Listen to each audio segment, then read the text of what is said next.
Pues habiendo hablado de San Jordi, vamos con el siguiente, con el tío. Comúnmente Muy bien. mal conocido como el cagatío. Sí, sí, la tradición es el tío. Luego lo de caga tío lo han puesto por añadiduría, pero la fiesta es la fiesta del tío, ¿no? Tío en castellano sería tizón, ¿no? Es como un tronco de lo que sería el hogar, ¿no? Antes la mayoría de gente vivía en el campo y se calentaba con los leños del hogar, sería un leño. Ahora explicaremos la tradición, es una tradición que, por ejemplo, hay el actor del Señor de los Anillos que hacía de protagonista, Riggo Mortensen, ¿no? Viggo Sí, Mortensen. Viggo Mortensen, que está casado, juntado con una actriz catalana y entonces le enseñó esa tradición y luego la divulgó en Estados Unidos porque no entendían cómo en la vigilia de Navidad se golpeaba un tizón, ¿no? Un tronco para que cagase golosinas, Es ¿no? que es impactante cuando Bueno, te lo explican, ¿eh? Así de sí, sí, sí, primeras. es muy sorpresivo. No solo se hace en Cataluña, también se hace en Aragón, también se hace en Occitania, que sería la parte sur de Francia, en Andorra. Mm. Y bueno, sería enfrente de los Reyes Magos, que era algo más de la ciudad o de la gente más pudiente. Antes la mayoría de gente vivía en el campo y era el tío. Es una tradición pagana dentro de la Navidad, aunque la Navidad mismo no deja de tener una fuente pagana porque es el solsticio de invierno.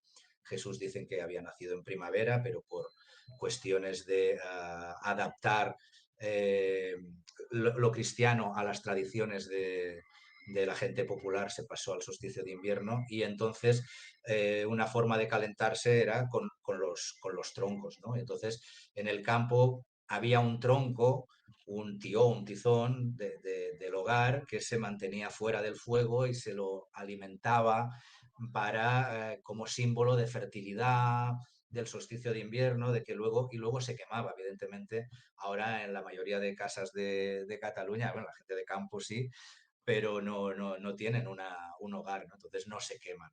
Se quemaba ese tizón y con las cenizas decían que eran mágicas, que eran protectoras y servían para fertilidad, para que no cayesen rayos, etcétera, etcétera, ¿no?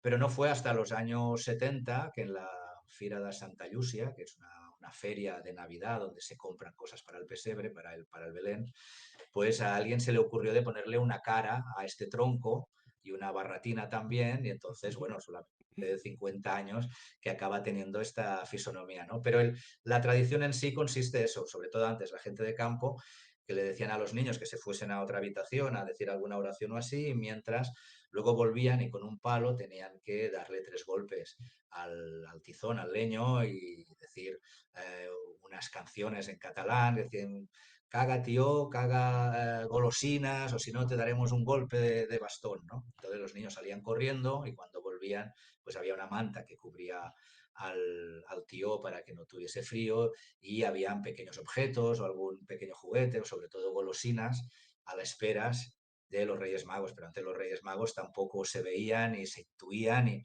y poca gente tenía regalos, ¿no? Asociado a eso, los antropólogos comentan de que igual que en la India con el hinduismo, muchas veces a los dioses se les dejan ofrendas en forma de alimentos y esos dioses se alimentan de la esencia de esos alimentos y dejan la parte visible de los alimentos, que es lo que luego se alimenta a la gente, ¿no? Pues aquí sería una cosa parecida, sería como que se le dan unos alimentos y luego el tizón da unas golosinas que sería eh, el, este símbolo de la naturaleza ya ha comido la esencia de estos alimentos y nos devuelve unas golosinas que nos comemos entre todos y pues eso provoca fertilidad, fecundidad, el renacimiento del año, etcétera. Hay que pensar que, por ejemplo, en catalán, lo que es el hogar, ¿no? El hogar, nosotros le decimos a la parte íntima de la casa, ¿no? La parte confortable de la casa, pero el hogar literalmente es la chimenea, ¿no? Donde está el fuego. En catalán, hogar es llar, que sería la parte agradable de la casa, ¿no? El confort de la casa, pero también es la chimenea, ¿no? Y en la chimenea es donde antes vivían los antepasados y donde vivían los duendes. uh, y la palabra llar hogar en catalán, viene de unos diosecillos romanos que eran los lares y penates, que eran como los antepasados o también los diosecillos o los espíritus de la naturaleza protectores de la casa.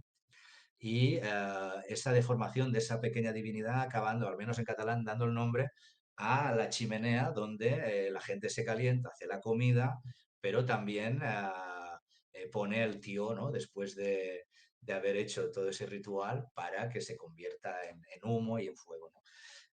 Todavía en Cataluña y sobre todo en la parte de la Garrocha de Olot, pues hay muchas masías donde hay gente que dice que en el hogar, en las cenizas del hogar, ahí pasan cosas a veces, ¿no? Hay los duendecillos que se enfadan a veces si no están las cosas colocadas a su manera. Entonces volvemos a estar un poco, como decíamos antes, en unas épocas anteriores, que ahora desde el siglo XXI las menospreciamos como de analfabetas o de supersticiosas, pero seguramente tanto los griegos, los romanos, los íberos, como la gente pagana antes del cristianismo, los pueblos tradicionales tenían una visión más completa que nosotros, ¿no? Antes la gente tenía una visión literal y una visión simbólica. Y tanto la visión literal como la simbólica hacían la realidad. Por ejemplo, podían ver un árbol, pero también veían el alma del árbol, ¿no? O el espíritu que estaba en el árbol. Ahora esto, decirlo, o da risa o nadie se lo cree, ¿no? Pero, por ejemplo, hasta la guerra civil en Cataluña había un roble muy grande por la zona de Vic, que fue talado durante la guerra, donde tenía una capillita dentro del roble con una virgen, ¿no? Entonces, eso era una simbología de cuando, en el tiempo pagano, había el espíritu de los robles, ¿no? Eh, cada árbol, cada fuente, cada cueva tenía un espíritu que lo cuidaba y los antiguos podían percibir tanto la forma física del árbol como ese espíritu que ahora nosotros o no vemos o no creemos, ¿no?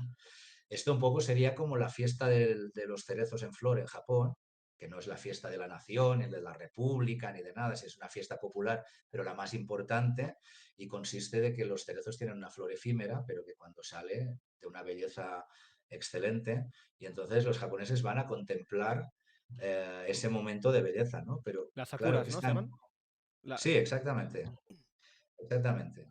¿Qué están viendo, no? Un occidental vería un árbol y lo describiría, pues un árbol de hoja caduca, con hojas de color rojo, y ellos lo que ven es el alma del árbol, ¿no? Tienen la capacidad, por su tradición, de todavía ver algo más, ¿no? Mm. Entonces, luego esto aquí se ha folclorizado y lo hemos convertido en duendes o en otros personajes, pero digamos que antes la mayoría de gente tenía por normalidad de poder ver lo simbólico detrás de lo material, ¿no? Ahora vivimos un mundo absolutamente material, que todo se pesa, se mide, y todo lo demás ha quedado en el folclore, ¿no?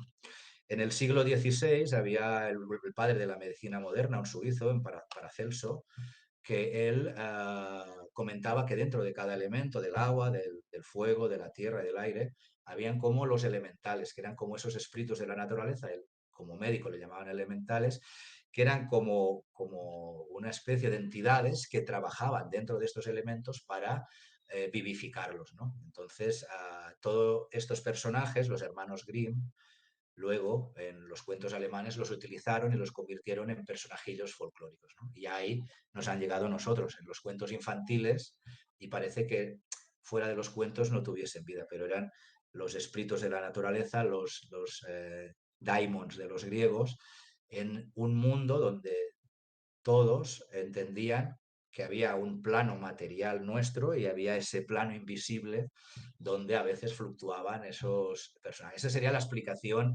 antropológica del hecho y luego ya cada uno puede entrar en si lo puede creer más o menos. Pero es muy interesante como a través de la antropología y de la mitología le damos una perspectiva a lo que ahora suelen ser personajes que leen los niños en los cuentos. He de decir, Joan, que es un placer escucharte cuando te pregunto sobre estas cosas, porque a mí siempre me da mucha curiosidad ir al origen de las leyendas.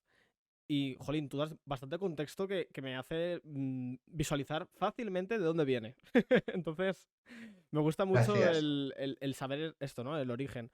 En el caso del tío, claro, bueno, ya lo has dicho tú, ¿no? De que al final ha sido una amalgama de cosas que le han ido conformando, ¿no?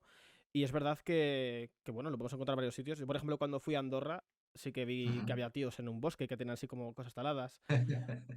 Hay un pueblo en Cataluña que recomiendo a todo el mundo que se llama Mura, que lo llenan de tíos. Es increíble, es un pueblo solo de tíos. Voy cada año y de verdad, cada vez hay más tíos, parece que crecen de... y, Sí,